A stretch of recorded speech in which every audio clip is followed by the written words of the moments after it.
dédé àsìkò gbogbo ibi tí ẹ ti ń gbọ́ mi lé lóko tàbí lẹ́yìn òde, ẹ jẹ́ kí a gbàdúrà. Bàbá ayérayé, agbẹ́yìn ga ṣe yín lọ́ba fún àánú àti oore ọ̀fẹ́ ńlá ńlá tí a rí gbà, tí ẹ fi mú wa rí ọjọ́ tí ó gbẹ̀yìn nínú oṣù kẹwàá, nínú òfin nínú ọ̀la ọmọ pàǹdọ̀rọ̀ wá dàgbà.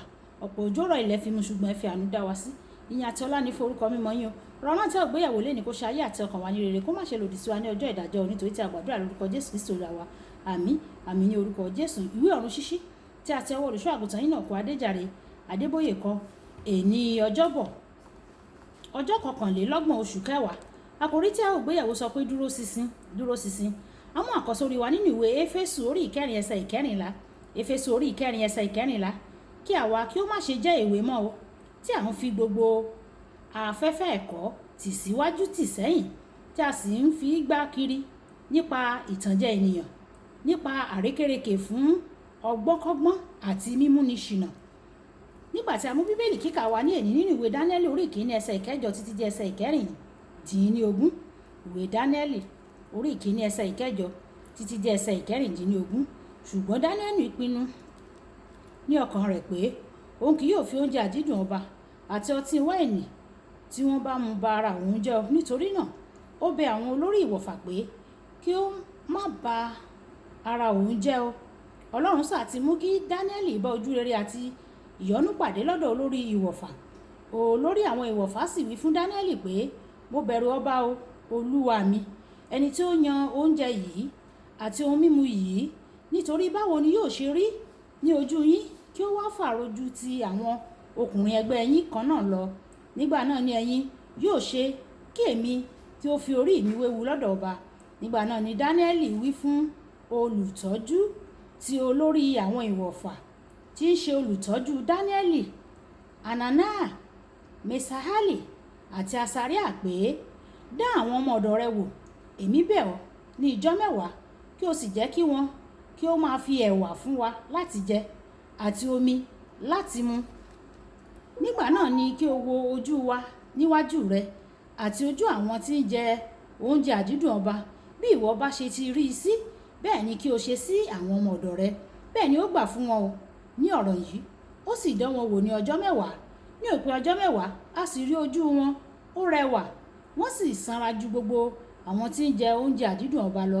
Bẹ́ẹ̀ ni olùtọ́jú mú oúnjẹ àdídùn wọn kúrò àti ọtí wáìnì tí wọn ìbá mu, ó sì fún wọn ní ẹ̀wà.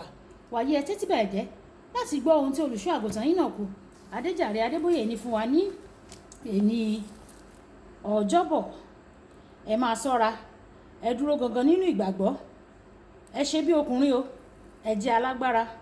Ìwé Kọ́ríńtì kìíní orí ìkẹrìndínlógún ẹsẹ̀ ìkẹtàlá. Kí àwa kí ó má ṣe jẹ́ èwe mọ́ o, tí à ń fi gbòǹgbò afẹ́fẹ́ ẹ̀kọ́ tì síwájú tì sẹ́yìn, tí à ń gbá kiri nípa ìtànjẹ ènìyàn, nípa àrékérekè fún ọgbọ́nkọ́gbọ́n àti mímú ènìyàn ṣìnà. Ìwé Éfésù orí ìkẹrin ẹsẹ̀ ìkẹrìnlá. Láti ibi àwọn ẹsẹ̀ bíbélì òkè yìí, ó hàn gbangba pé àwọn ọkùnrin alágbára máa ń dúró ṣinṣin nínú ìgbàgbọ́ wọn. Àwọn èwe ni afẹ́fẹ́ ẹ̀kọ́ òdì máa ń gbá kúrò nígbà tí àwọn ènìyàn bá yí ìgbàgbọ́ wọn padà látàrí ohun tí ènìyàn Ọlọ́run kan sọ tàbí nítorí olùṣọ́ àgùntàn kan. Ó kéde pé òun ti yí ìgbàgbọ́ títí òun padà o, láì ṣe pé wọ́n lọ wádìí òtítọ́ ọ̀rọ̀ náà lọ́dọ̀ Ọlọ́run fúnra wọn. Mo máa ń wò pé ọmọdé kìrìsìtẹ́nì ni wọ́n tàbí kìrìsìtẹ́nì tí kò tíì dàgbà. Ní kété tí o bá ti rí òtítọ́ nínú ọ̀rọ̀ Ọlọ́run, má jẹ́ kí ohun tí àwọn ènìyàn ń sọ kí ó mì ìgbàgbọ́ rẹ rárá o. Má ṣe jẹ́ kí ohun tí àwọn ènìyàn ń sọ máa darí rẹ pẹ̀lú Ọlọ́run. O gbọ́dọ̀ mọ Ọlọ́run fúnra rẹ, kí o sì jẹ́ kí ìrìn rẹ pẹ̀lú rẹ̀ kí ó dá lórí ìbáṣepọ̀ rẹ pẹ̀lú rẹ̀. Kò sí ohun tí ó dàbí níní ìrírí ti ara ẹni àti nípa ẹ̀mí ti Ọlọ́run. Ní kété tí o bá bẹ̀rẹ̀ sí ní ẹ̀mí mímọ́ bá bẹ̀rẹ̀ sí ní bá ọ ní àjọṣepọ̀ fúnra rẹ, tí o ní àjọṣepọ̀ pẹ̀lú Ọlọ́run, yóò nira fún ẹnikẹ́ni láti tàn ọ́, nítorí o mọ Ọlọ́run rẹ fúnra rẹ. Nínú ìwé Jòhánù orí ìkẹrìndínlógún ẹsẹ̀ ìkẹtàlá, Jésù Kristi sọ pé ẹ̀mí mímọ́ yóò tọ́ ọ sọ́nà sínú òtítọ́ gbogbo. Nítorí náà, láti mọ òtítọ́ nípa ọ̀rọ̀ Ọlọ́run, o gbọ́dọ̀ kún fún ẹ̀mí mímọ́. Ìbáṣepọ̀ rẹ pẹ̀lú ẹ̀mí mímọ́ ni yóò sọ iye òtítọ́ tí o mọ̀. Ìwé Jòhánù kínní orí ìkejì ẹsẹ̀ ìkẹtàdínlọ́gbọ̀n sọ pé ìfàmì òróró yàn tó wà nínú rẹ yóò kọ́ ọ ní ohun gbogbo, àti gẹ́gẹ́ bí ìṣe àwọn àpọ́stélì orí ìkẹwàá ẹsẹ̀ ìkejìdínlógójì. Ìfàmì òróró yàn náà yóò máa wà pẹ̀lú rẹ àti ẹ̀mí mímọ́ àti agbára. Pétérù fún àpẹẹrẹ, ó jẹ́ ẹni tí ó bẹ̀rù gidigidi láti dúró lórí ìgbàgbọ́ rẹ̀ ní ti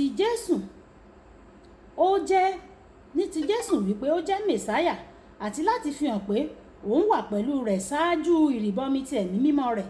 Lẹ́yìn tí ó ti ní ìrírí ìrìbọmi ẹ̀mí mímọ́, Pétérù jẹ́ ẹni ọ̀tọ̀ pátápátá nítorí ìṣe àwọn àpọ́stélì orí ìkíní ẹsẹ̀ ìkíní títí dé ẹsẹ̀ ìkejìdínlógún. Lẹ́yìn tí ó ti lọ sí ilé Kọ̀nílíọ́nì tí àwọn ìjọ sì péjọpọ̀ láti bi léèrè fún lílọ sí ilé kèfèrí, ó dúró gbọ̀n nínú ìgbàgbọ́ rẹ̀. Ó ní ẹ̀mí ló ní kí n lọ síbẹ̀. Kò bẹ̀rù mọ́ nítorí ó ti dúró lórí ohun tí ó gbàgbọ́.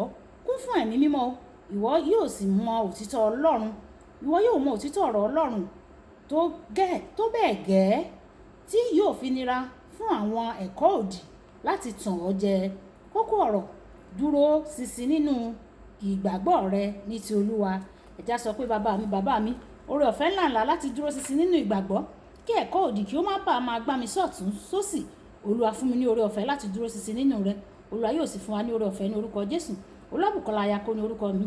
Ẹ máa bá mi share, ẹ máa comment nípa kí àwọn ènìyàn kí wọ́n lè jẹ àǹfààní ọ̀run ṣíṣí Yorùbá, kí ẹ sì máa like ìpàdé wa bí ó dàbọ̀.